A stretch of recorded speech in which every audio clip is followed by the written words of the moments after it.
From ABC, new study shows U.S. government fails to oversee treatment of foster children with mind-altering drugs.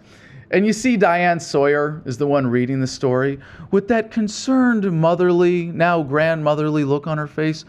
The federal government has not done enough to oversee the treatment of America's foster children with powerful mind-altering drugs, according to a Government Accountability Office report to be released Thursday.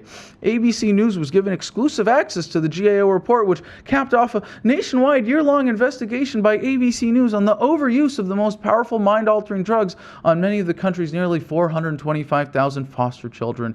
And she looks at you with that sad look in her eyes and says, "Oh, it's for the children that we demand that the U.S. government oversee this more." But she's already got the story completely backwards. Why? Because she's reading off the teleprompter, doing exactly what her corporate overlords want you to do. The government has not done enough to oversee the treatment of America's foster children. Do you know what that's like saying? That's like saying, well, my rapist really hasn't done enough to, oversee my pleasure in being raped. My murderer hasn't done a good enough job of cleaning up the blood spills. We really need to demand better care from our violent attackers.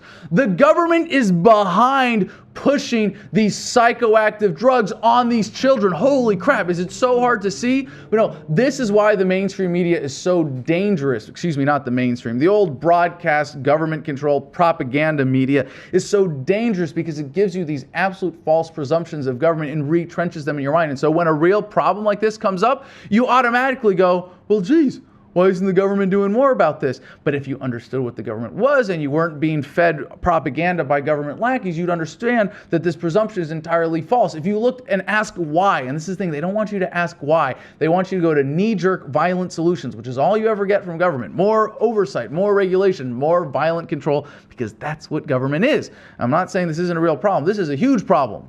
Children are getting screwed. They are having their brains destroyed. They are being led to commit suicide. They are getting all sorts of horrific side effects on behalf of the pharmaceutical industry because the government is foisting these drugs on them. And the fact that foster children are getting more of these drugs not only makes them doubly victims, which is just so especially tragic, but we are all being ripped off to pay for this.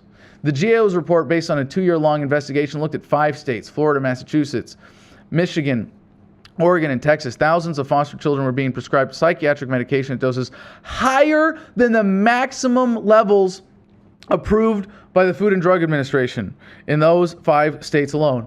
Oh, really? They're actually poisoning them by their own definition? Surprise, surprise. And hundreds of foster children received 5 or more psychiatric drugs at the same time, despite absolutely no evidence supporting the simultaneous use or safety of this number of psychiatric drugs taken together. If you're not outraged, you're not paying attention. If you're listening to Diane Sawyer and ABC, you're probably getting misled. Think for yourself. Yes, we will. Okay, but how? Yes, we will. How? Yes, we will. What's your name? My name's Adam. Adam what? Lanza? Okay. Anything that has a bunch of crap in the magazine that shoots people